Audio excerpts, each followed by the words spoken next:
Okay, good morning, everybody.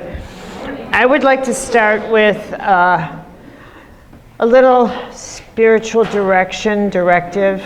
This is wonderful. These are 4 teachings from Jesus, Krishna, Buddha, and Lao Tzu. And they complement each other. So just kind of tune yourself in.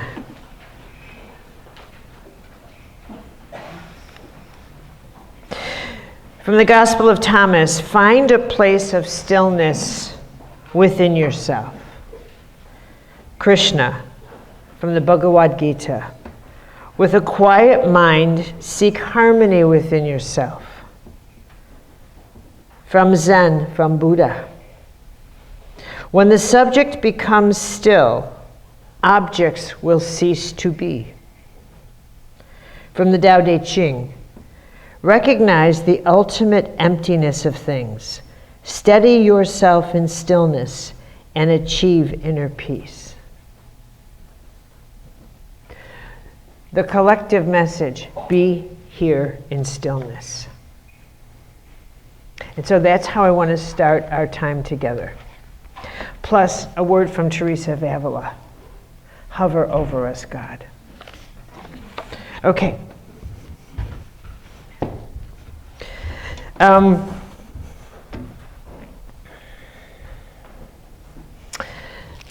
want to give us an image. First, I'm going to be overlapping, as I'm sure Norm will, with directives on healing. There was a time when I would have taught medical intuition as just the skill. It's impossible now for me to talk to you about awakening medical intuitive awareness in you and not talk to you about healing, self-healing, being aware. For me now, this subject is all about, this workshop is all about preparing you to live a more attuned life and paying attention to all of the intuitive, inner, mental signals and how you live all the time. It's not about becoming a medical intuitive. That's not the object. It's about you being medically intuitive with yourself and with the flow of your own life. That's what the point of this is. A weekend, it's impossible to become a medical intuitive in a weekend. It's absurd. It took me years and years and years and years and years. So, the object for you is to learn how to read your own full intuitive system. Number 2, with that, so much of it relies upon how you engage, how you understand reality. I don't know how you structure your reality. I know how I structure mine. But I don't know what's in your head. And I don't know what's in the world behind your eyes. I don't know what you believe. I know what I believe. I know what beliefs serve a wide lens of reality. And I know what beliefs handicap that. But I don't know what you believe. And I can tell you that what you believe can oftentimes be your greatest handicap to intuition, to being a clear intuitive. I can tell you that for a fact that having certain attitudes about the way the world should be, because that's how you want it to be, that you decide, the way the world should be, because that's who you think you are. The world's been going on for millions of years before you, it will go on afterwards, but now that it's your lifetime, you're going to reorder the cosmos. Excuse me, but know your place. Let me remind you of your place. And the sooner that you remind yourself of your place in this universe, and your size, and how temporary you are, the more that you will understand that the way of intuition, that one of the keys of clarity truly is humbleness, is a humble position, is a sense of a capacity to take away your own agenda and not be on the search for, I have to make sure that I structure the universe to be the way I want it to be, so that it looks the way I want it, and I'm looking for information to validate the way I want the universe to be. That the cleaner, and one of the reasons, as I said yesterday, one of the reasons you get intuitive hits out of the clear blue, as you all have. And if you look at the intuitive hits you've all gotten, the ones you get that are the most clear and the most surprising are always the ones that are associated with something that doesn't matter to you. The ones where the consequences are irrelevant. You just get a hunch, and just like that, and you think, I knew that woman was going to do that. Or I knew this was going to happen, or I knew that they would pick the letter S. Do you ever watch Wheel of Fortune? Okay, I do when I'm cooking dinner. All right, between you and me, right? And I do that, but you don't need to know why I do it, all right? But my father used to watch it, and I still, when I hear it, I think of my dad, so every now and again. But all right, that's enough of that. But you observe one thing, and it's what Norm would call detachment. You are detached. You are detached from the person you're observing. You are detached from the outcome. You're detached. So when someone says, well, what is a detachment like? That's what detachment is like, right there. I have no interest in the subject, less in the outcome. That's detachment. The object is, how do you feel that way about yourself?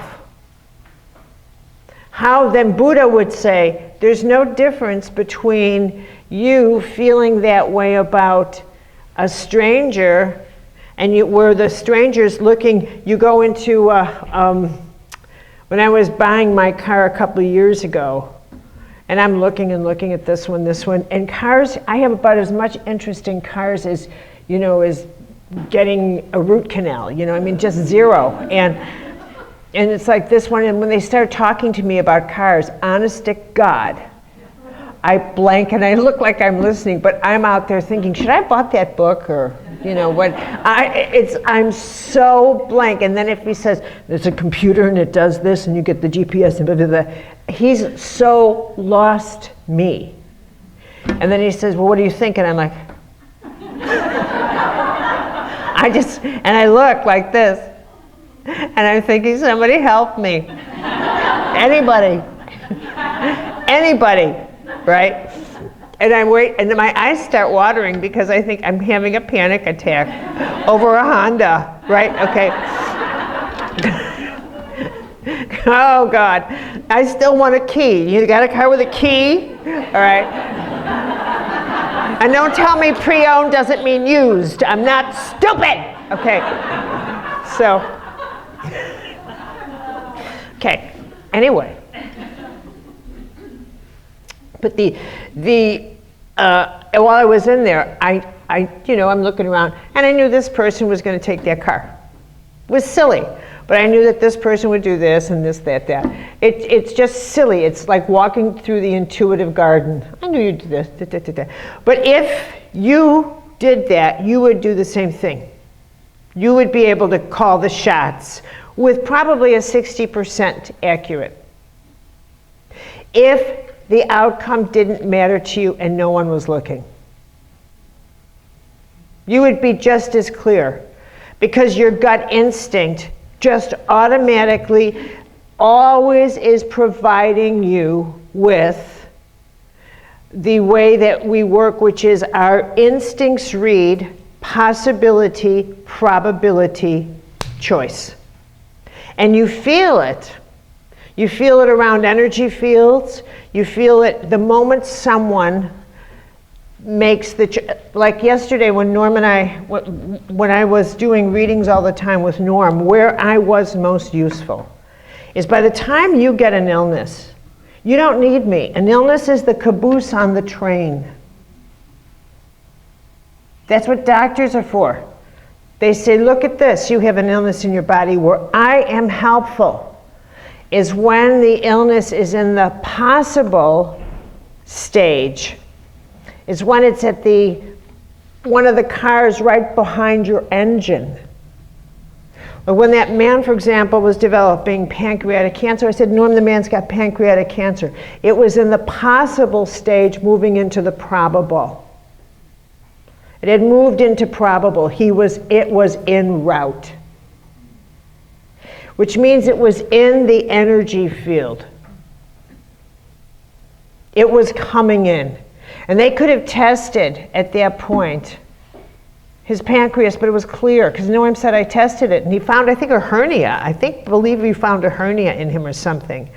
But then I think we were at Council Grove, Kansas.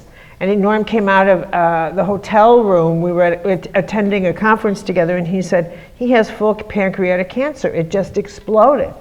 Because when it came in, cancer doesn't necessarily come in a small cell. It will manifest completely just like that. It's a myth that it comes in a cell. No, it doesn't. Sometimes when it comes in, it'll come in full strength immediately. Because it's in the probability field, and it all comes out at once, and it'll come out at fourth stage. It will not progress like that. It will, which is why someone says, you should be just so healthy. How did this happen? How did this happen? Okay, so and it's at that stage, this is where in your intuitive system, when you can feel in other people, you can feel in yourself, you can feel in other people that there's something wrong, that there's something off. With great clarity. With great clarity, you can always feel that way. You may not have that laser accuracy that says, and I know exactly what's wrong. But that you can feel an imbalance in somebody is a given. You're already that clear. That you don't have details, well, so what? That half the time is just you wanting to snoop. But the fact that you can already feel an imbalance is a given. The same is true for you. But what I want to talk to you about is what makes for that clarity. And in most of the cases, it's a mixture of what you believe, what you don't believe, and your fear of being clear. The fact that clarity requires you to make clear choices. You can't simply know something. You have to act on what you know. It's not enough to simply know something. We've become people of the mind. And we just like to live in our heads, but we don't make choices that reflect what we know. We simply live in our head, and we use defense mechanisms to protect ourselves from making the choices we need to make. So I want to give you an image to work with that I've been using, which is so very, very useful. I don't have many images. Those of you who have, I know many of you have been with me before, so I'm going to ask it this way. Who has never taken a workshop with me? New victims.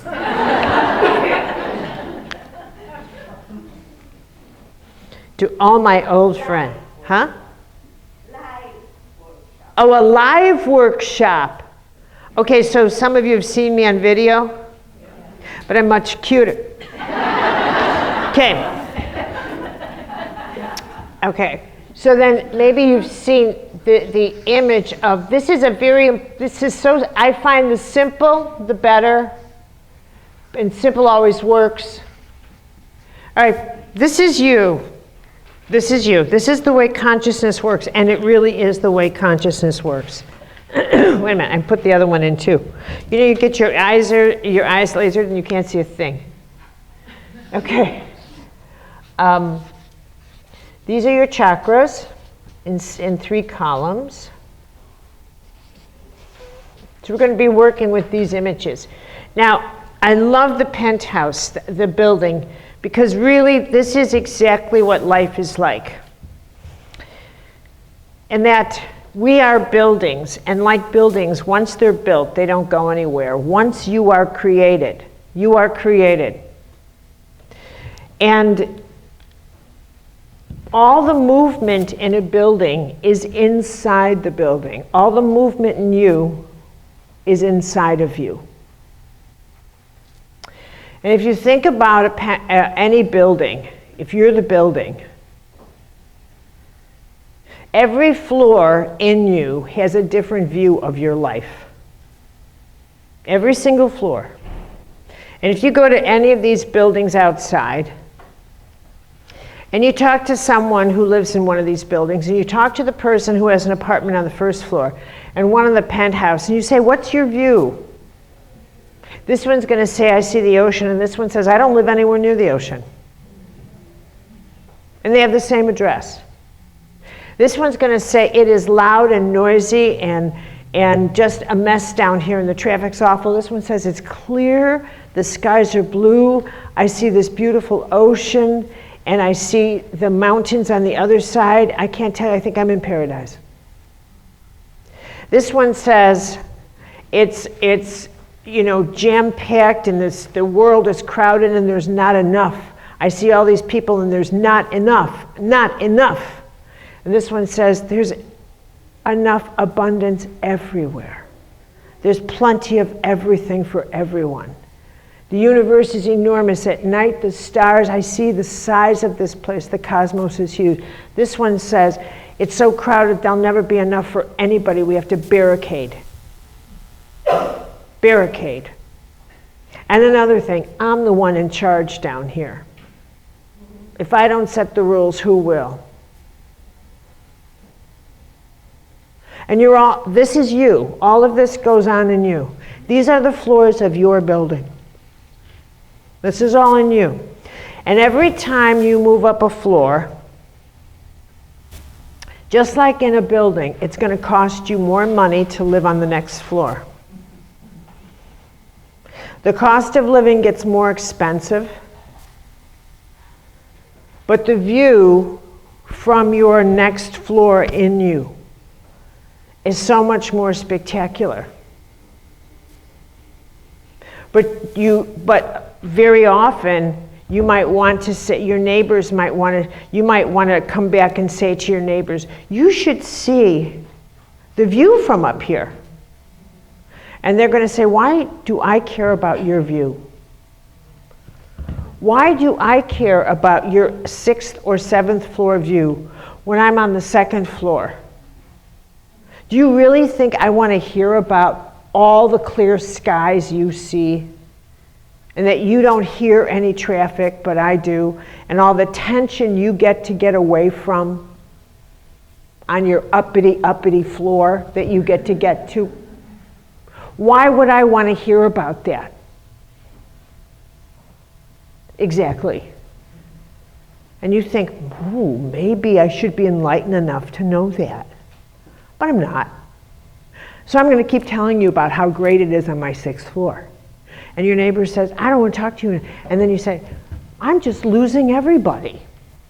So maybe I'll just go see what, then people will, you realize that you pay a price for developing your inner life. But then you forget that you too were somebody who didn't want to hear about anybody else's inner floor.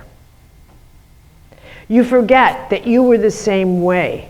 And there comes a floor where you are what Teresa of Avila would call put through the fire because you think you're so hot. that you have to encounter real fire. You forget. You forget your own passage. And it's the being put through the humbleness. Being put through humbleness. But I want you to keep this in mind, because as you go up each floor, and this is important for your intuition, this is important for you, you're going to change what you believe to be true about your life, about other people, about about the way the universe is structured. If, for example, you believe the world was flat because you're on the first floor and from everywhere you see the world is flat, and then you get an intuitive hit that someone's suffering from roundness, the fear of roundness, you wouldn't be able to evaluate that because you don't even believe it exists. Because in your worldview, the world is flat and that's all there's to it.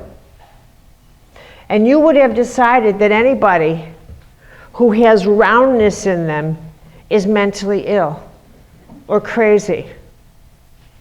That's what you would have decided. Because your worldview doesn't allow for the fact that that might actually be the way it is. So you have to realize that the clear intuitive, that disclarity is, you're in charge of your disclarity. The idea that eating rice and beans or vegetarianism is going to improve your disclarity is crazy. It's crazy, it's nuts, it literally. But your diet has nothing to do with intuitive clarity. And I'm so tired of that nonsense. Eat whatever you want. If you want to eat for health, go right ahead. Eat for health, but don't tie it to your spirituality, your intuitive clarity, or anything else in this realm. Inner growth, anything. Stop it. If you want to eat right for nutrition and for physical health, perfect. But don't go anywhere else with that. Are we clear about that? Yeah. Enough is enough.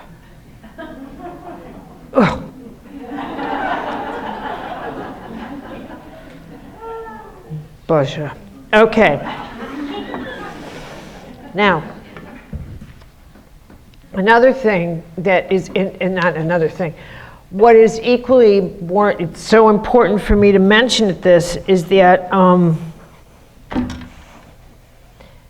after telling you all of that, I have to follow it up by saying most of you have no idea what you believe.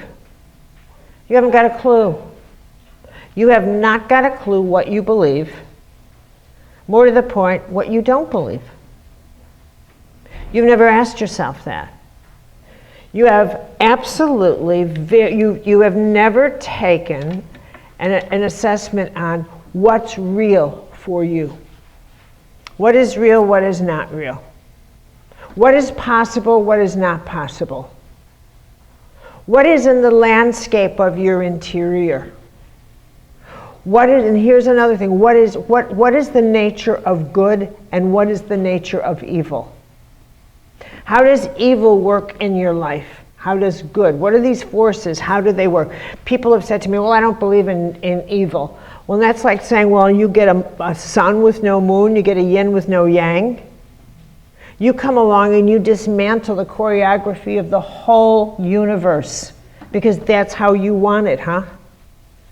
You decide, well, I don't like evil. Well, I don't either, but that's not going to take the principle of polarity out of the schemata.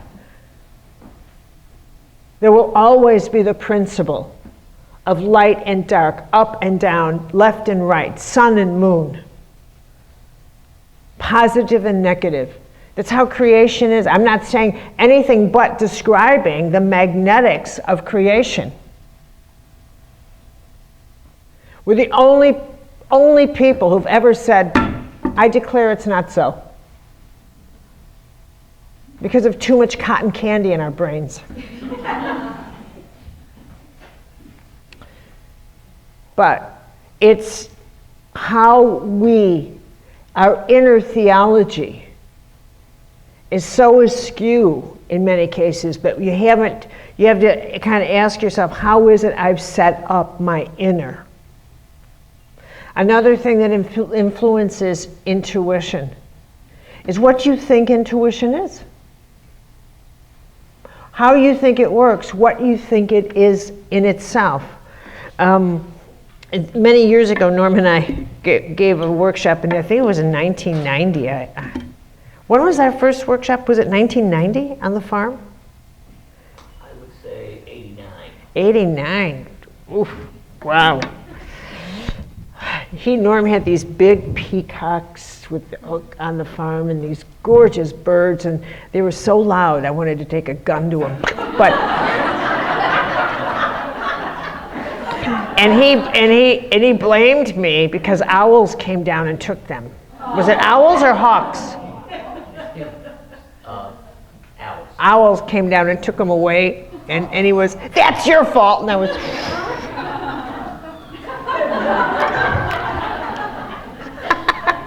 Well, as I was saying, in the planning of this workshop on intuition, I thought, how am I going to, I have no idea.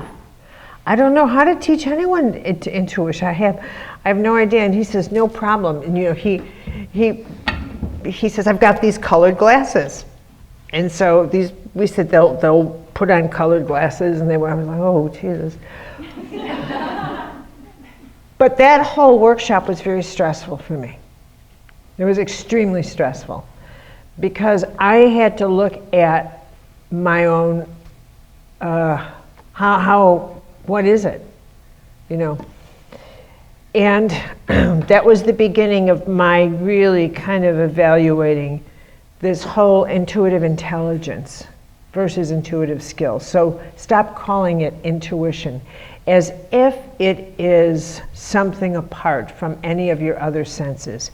Stop separating it from eyesight, from hearing, from smell. It's your intuitive intelligence. Stop thinking it's something other than organic to your system. Number 2, stop thinking that your intuition is about saving you from something bad. That somehow or other intuition is about a warning system.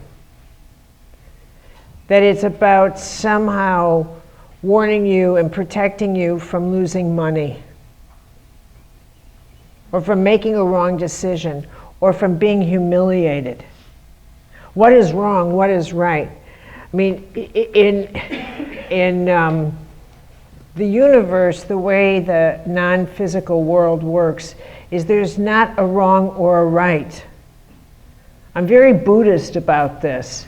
There's no such thing as wrong or right. There's the motivation that you bring to the decisions you make. Instead of asking yourself, is it the wrong road or the right road, left or right? You should stop right there and say, what would be the reason I would take the right road? What would be the reason I would take the left road? What's my motivation? It's your agenda that determines the outcome of a decision, not some off-planet God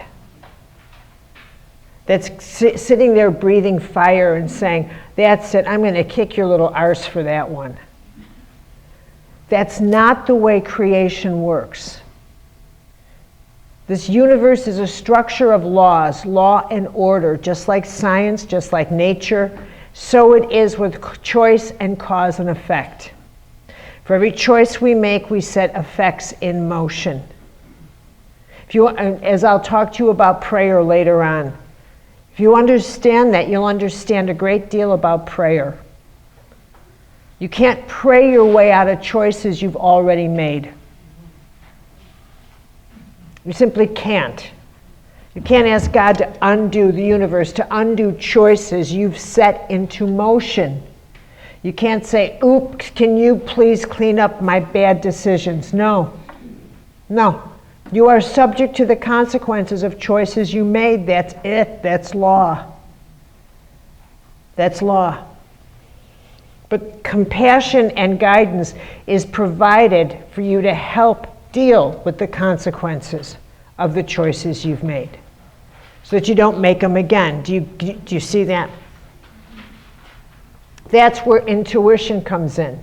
Get me more clear. Let me sense what I'm doing here. Increase my sense of self-awareness. Why am I doing what I'm doing here? And that awareness becomes your intuition, and your intuitive skills become about the pursuit of, and this is important, self-knowledge. Knowledge of yourself. Intuition is not about reading other people so that you get the jump on them, so that you know about them. It's about knowing about you, your motives, your dark side, your light side. It's about knowing about you. You're the object of your studies, not anybody else. You are. It's not about reading someone else, because I can tell you something for a fact. Because I am the one who writes the books on it. If you're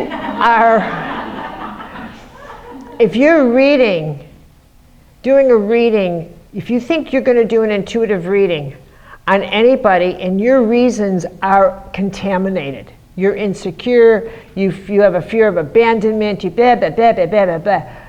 What do you think? If you are reading from poison, you're going to get poison. That's all there's to it. That's all there's to it. So just know that. Just know that. That's the way it is. So you have to, the journey of inner development is that you have to know how you talk to yourself. You have to know how your intuitive intelligence talks to you. You have to know what your fears are. You have to know how the fear of being humiliated controls you. You have to know how you control what your own agendas are with people. And you have to know what your own shadow side is. It sounds like, oh, am I this perfect? I will tell you that no, I'm not, obviously. But I knew for a long time. I always say this, I put myself through the rigors, and I still do.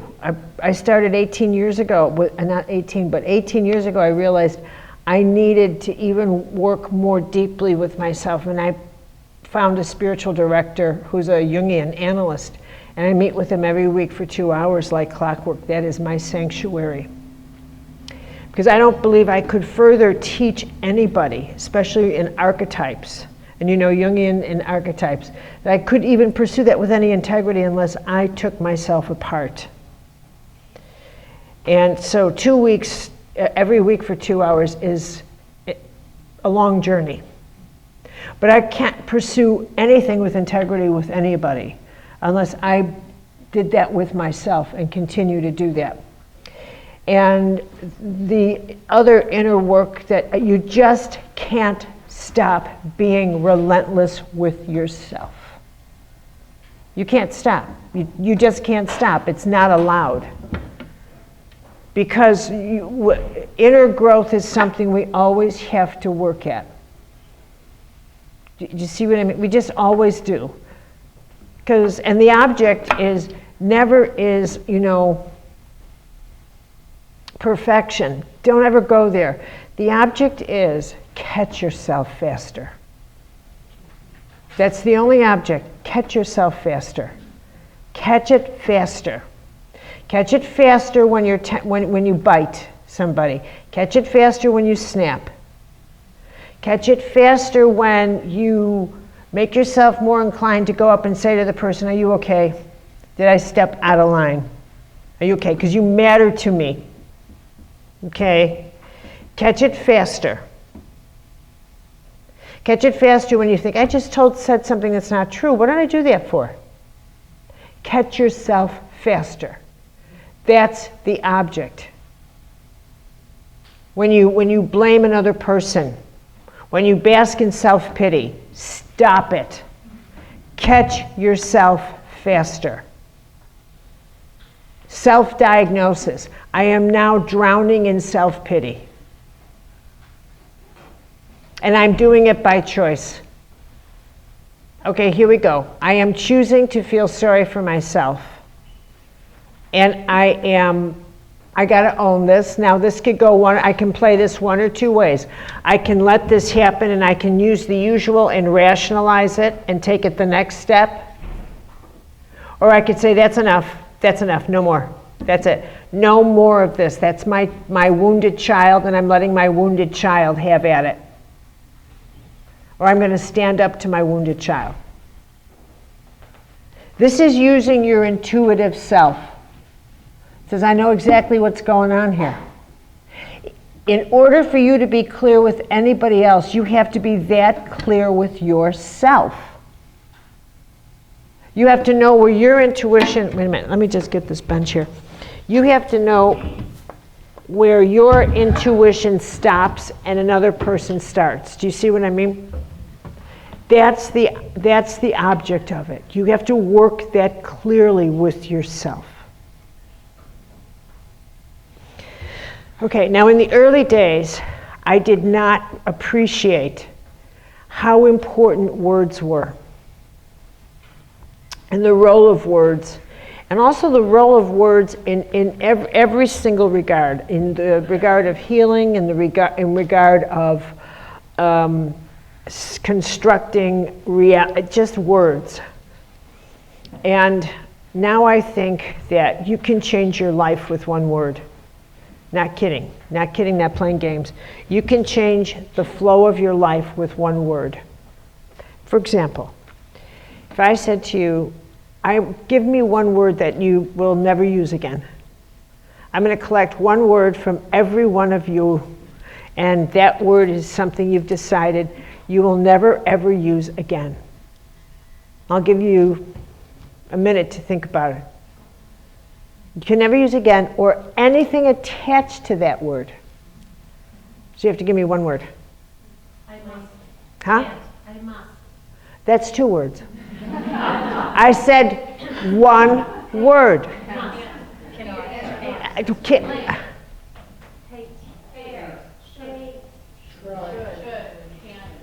Okay, well, you, however it is you want to do that, I really want you to think about the word, just really, really, really, really think about what you're doing. Don't rush to judgment. Because you're giving yourself a word lobotomy. And you realize you really actually can't use it anymore. You cannot use that word. Not playing games here, people. You are not allowed to use that word anymore. If you say cannot, that means you can't say can't. Don't go around the bend here. You can't say do not with a C. You know what I mean? So you really, a word lobotomy changes the wiring of your whole entire life. It changes power. And we're actually, little by little, I'm drawing you into the center of the universe here, which is power. Power is the fundamental ingredient of the human experience. It all comes down to reading power. Everything's about power. And what words are tools that negotiate power. They negotiate the sound of power, the impact power is going to have in a discussion with someone, the amount of power that you transition from me to you, I transition power through words. I decide how much I'm going to empower you by the choice of the vocabulary I use, by the tone in which I direct it, by what I say and how much I say. I say to Hannah, I am so happy to see you again. Emphasis on the word happy. Hannah knows I have a deep love for her. I'm so happy to see. There's a lot of power of the loving kind flowing to Hannah. It's not unexpected. We've been together in many, many workshops, right? You know that you don't think, perhaps when you are talking to someone, that you are sending power to them, but think about how many times you've withheld an emotion that someone's expecting from you. Maybe positive feedback, maybe a compliment. But from now on, use the word power in your head. Power. And know that what I am now doing is I am deliberately choosing to disempower this human being. I'm refusing to let power flow from my heart to this person. That's exactly what I'm doing. Call it the way it is. You want to know how your intuition works?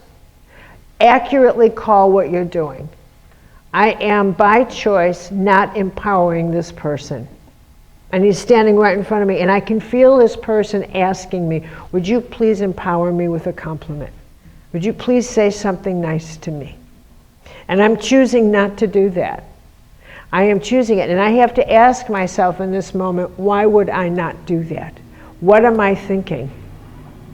What is it I am doing? Do I need to feel more powerful? Am I afraid that by complimenting this person will feel better than me?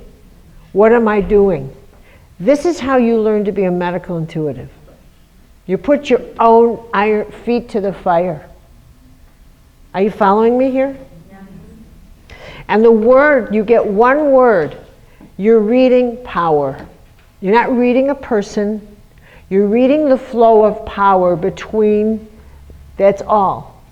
Life is power, and it's a dynamic that flows, and you're reading how someone engages in the dynamic of their power.